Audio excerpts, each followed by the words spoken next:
जय श्री राम।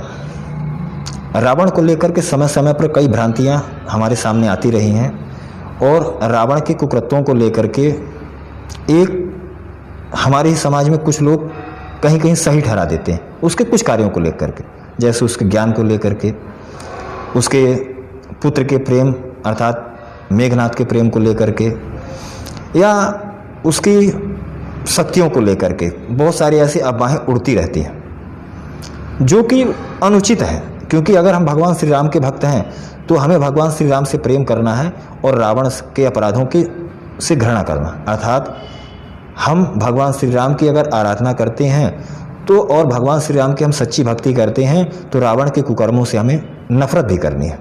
ये हमारा उद्देश्य होना चाहिए। खैर, अभी वर्तमान में 4 ऐसे सवाल हैं जो आपने देख भी लिया होगा इंट्रो में। उन सवालों को मैं आपको जवाब देने का प्रयास करता हूं। देखिए, अगर आपको अच्छे लगते हैं तो आप भी, आपके मन में जो भ्रांतियां हैं अगर दूर हो सकें तो मेरे लिए बहुत अच्छी बात होगी। तो आइए शुरू करते हैं उन सवालों का जवाब।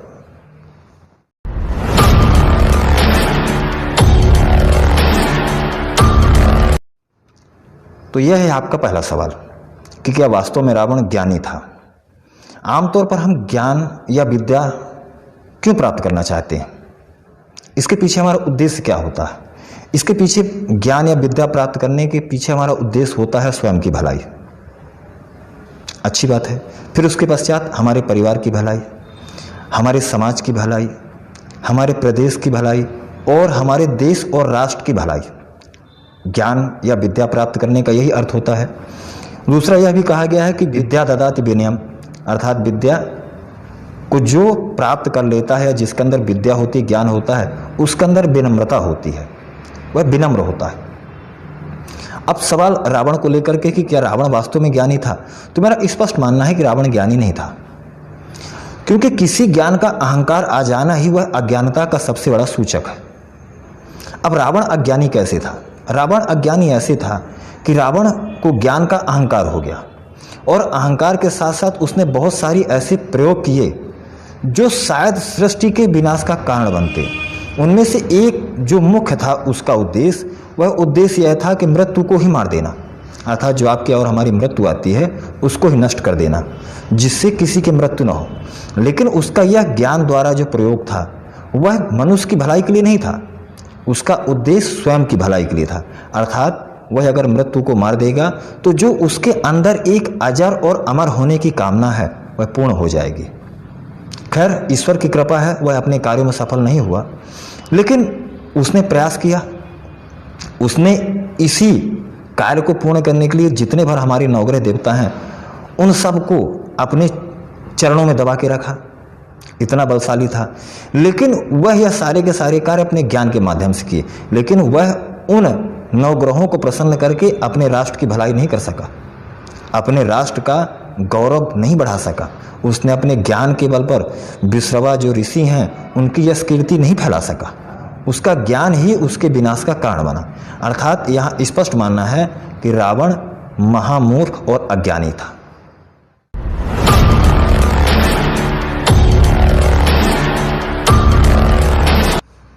सवाल दूसरा है कि क्या रावण ने जो युद्ध लड़ा वह नारी के सम्मान के लिए युद्ध लड़ा। दरअसल रावण ने नारी के सम्मान के लिए युद्ध लड़ा ही नहीं। अगर नारी के सम्मान के लिए वह युद्ध लड़ता तो जब उसकी बहन की नाक कट गई थी तो उसके मन में सीता जी के हरण का ख्याल आता ही नहीं। उसके अंदर क्रोध आता और वह सारी की सारी सेना को लेकर के वह भगवान श्री राम पर चढ़ाई कर देता और यह कहता कि तुमने एक नारी का अपमान किया। अगर उसे नारी सम्मान की इतनी चिंता होती, किसी नारी का सम्मान करने का अर्थ यह बिल्कुल नहीं है कि किसी दूसरे की नारी का अपमान किया जाए। अर्थात रावण ने भी यहाँ पर नारी के सम्मान के लिए युद्ध नहीं किया। दूसरा, एक बढ़िया उदाहरण दे रहा हूँ कि नारी का सम्मान रावण कभी करता ही नहीं था। रावण का एक और भाई है कुबेर, उनके पुत्र थे नल कुबेर। उनकी होने वाली पत्नी अर्थात जो एक अप्सरा थी, रावण ने उसके साथ भी गलत कर्म किया था, अर्थात उसका सिर भंग किया था, जिसके कारण नल कुबेर ने उन्हें कहा था कि हे महामूर्ख, जिसे अपने पुत्र पुत्रवधू और अपनी संतानों में भी यह फर्क नहीं समझ में आता। जो अपनी मर्यादा को तोड़ करके अपनी पुत्रवधू का भी सील भंग कर दे, उसके लिए अब कौन से शब्दों का प्रयोग किया जाए। खैर, तूने हमारी पत्नी के साथ जो किया सो किया, लेकिन इसके पश्चात तूने कभी भी अगर किसी स्त्री का जबरन सील भंग करने का प्रयास किया तो तेरे सर के 10 टुकड़े हो जाएंगे और तू वहीं मृत्यु को प्राप्त हो जाएगा। ऐसा नल कुबेर ने श्राप दिया था रावण को। तो यह तो सिद्ध होता है कि रावण कभी स्त्री का सम्मान करता ही नहीं था। रावण को जो यह लड़ाई लड़ी वह सिर्फ सीता को पाने के लिए और अपनी काम वासना की पूर्ति के लिए की।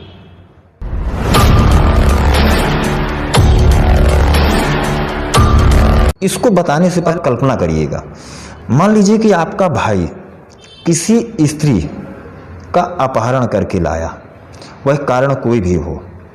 आपके भाई का विवाह हो चुका है, उसकी पत्नी है, उसके पुत्र भी हैं और उसके पुत्रों का भी विवाह हो चुका है और पुत्र के पुत्र हो चुके हैं, अर्थात उसके पौत्र भी हैं। और यह स्थिति में जब वह व्यक्ति किसी स्त्री को आपके घर में लाता है और उसके पश्चात वह आप सबसे कहता है कि मुझे इस स्त्री से विवाह करना है, मैं इससे शादी करूंगा या मैं इसका सील भंग करूंगा, बलात्कार करूंगा, उस समय आपकी जिम्मेदारी क्या होगी? आप कल्पना करिए, आप विभीषण की जगह खड़े होकर के सोचिए कि आप क्या करेंगे। क्या उस समय आप अपने भाई का साथ देंगे? क्या आप अपने भाई के वह जो कुकर्म करने जा रहा है उसके अपराध में शामिल होंगे, या आप विभीषण की तरह तनकर खड़े हो जाएंगे और अपने भाई को कहेंगे कि यह तुम अपराध कर रहे हो, तुम किसी स्त्री का सील भंग नहीं कर सकते, और उसे रोकने का प्रयास करेंगे। उससे चाहे आपका झगड़ा हो जाए, चाहे मारा पीटी हो जाए, चाहे जो हो जाए वह आप करेंगे। तो यहां पर आप स्वयं बताइए कि विभीषण ने सही किया, गलत किया। इससे थोड़ा और आगे कल्पना करिए, वही व्यक्ति जिसकी पत्नी का अपहरण करके आपका भाई लाया है, अगर जिसकी पत्नी का अपहरण करके आपका भाई लाया है और वह व्यक्ति पुलिस को लेकर के अपनी पत्नी को मांगने के लिए आता है कि तूने मेरी पत्नी का अपहरण किया है, पुलिस खड़ी है, तो मेरी पत्नी को वापस कर, उस समय आपकी जिम्मेदारी क्या होगी? उस समय उसकी पत्नी को वापस करना जिम्मेदारी होगी, या आप अपने घर परिवार सहित पुलिस पर ही हमला कर देंगे? यह आपकी जिम्मेदारी। उस समय आपका धर्म क्या कहेगा? उस समय आपका धर्म यह कहेगा कि हमें अगर अपने परिवार की, कुल की, समाज की, अपने गांव की और अपने राष्ट्र की कीर्ति को आगे बढ़ाना है तो एक अपराधी को सजा यहीं कहीं दिला दो, ताकि पूरा गांव, पूरा समाज और पूरा राष्ट्र इसकी बदनामी से, इसके कुकर्मों के चक्कर में बदनाम ना हो। यह होता है एक भाई का कार्य। अर्थात विभीषण ने जो कार्य किया उसके लिए तो बहुत बड़ी हिम्मत चाहिए, वह तो शायद ही कोई भाई कर सकता है। इसीलिए मेरे हिसाब से विभीषण भ्रातृद्रोही नहीं है, वह एक सही और सच्चा कार्य किया। अगर विभीषण अपने भाई का साथ देता तो वास्तव में विश्रवा ऋषि का जो एक उनके यश की कीर्ति थी उसमें वास्तव में कलंक लग जाता।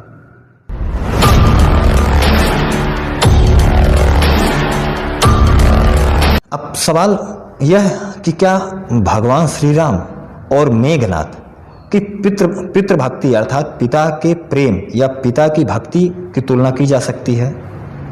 किसी भी हिसाब से तुलना नहीं की जा सकती। एक पुत्र जो अपने पिता की आज्ञा को मानकर वनवास को स्वीकार करता है, पिता का कोई अपराध नहीं है। पिता तो यहां तक कहते हैं कि पुत्र तुम मत जाओ, लेकिन अपने कुल की कीर्ति को बढ़ाने के लिए, कुल के यश को बढ़ाने के लिए, अपने कुल की मर्यादा को रखने के लिए और अपनी माता कैकेयी की आज्ञा को मानकर वह जंगल में जाते हैं। क्यों? क्योंकि उन्हें अपने जो कुल की कीर्ति है, रकुल रीत सदा चली आई, प्राण जाए पर वचन न जाए, को सिद्ध करना है।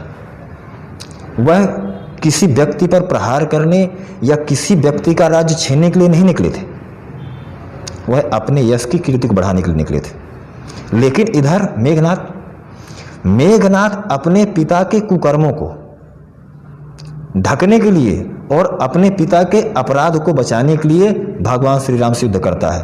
अर्थात अगर मेघनाथ अपनी शक्तियों का प्रयोग अपने पिता के अपराधों को रोकने में करता तो शायद लंका की यश कीर्ति और आगे बढ़ती और वह पुत्र यह अपने आप को सिद्ध कर पाता कि एक जो सच्चा पुत्र है वह अपने पिता को अधर्म के रास्ते से जाने से बचा लिया, लेकिन अपने पिता का साथ देकर स्वयं तो अधर्मी बना ही और अपने पिता को भी अधर्म के रास्ते पर लेके गया।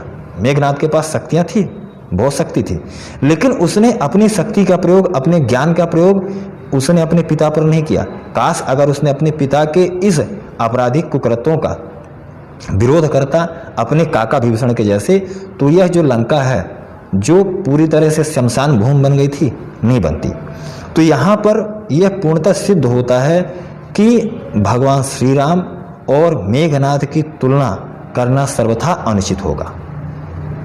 ऐसे ही सवाल आपके मन में उठते होंगे, और ये जो मैंने सवाल चुने हैं यह सोशल मीडिया के द्वारा चुने, व्हाट्सएप, फेसबुक, इन पर जो ये सवाल आते रहे, तो मेरे भी मन में आया कि इन सवालों का जवाब देना बहुत ज़रूरी है, अन्यथा आम जनमानस में इसका बहुत गलत प्रभाव पड़ेगा और लोग कहीं ना कहीं इन चीज़ों को अगर प्रचारित और प्रसारित करते रहेंगे तो वास्तव में रावण जो कहता था मैं स्वयंभू हूँ, तो यह लोग उसको स्वयंभू बना ही देंगे। उसके अहंकार, उसकी विलासिता और उसके अज्ञानता को कहीं ना कहीं हम महिमा मंडित कर देंगे, उसके कुकर्मों को हम महिमा मंडित कर देंगे। इसलिए मैंने प्रयास किया कि इन सवालों को जो सोशल मीडिया में मिले उनका मैं जवाब देने का प्रयास करूं। जय श्री राम।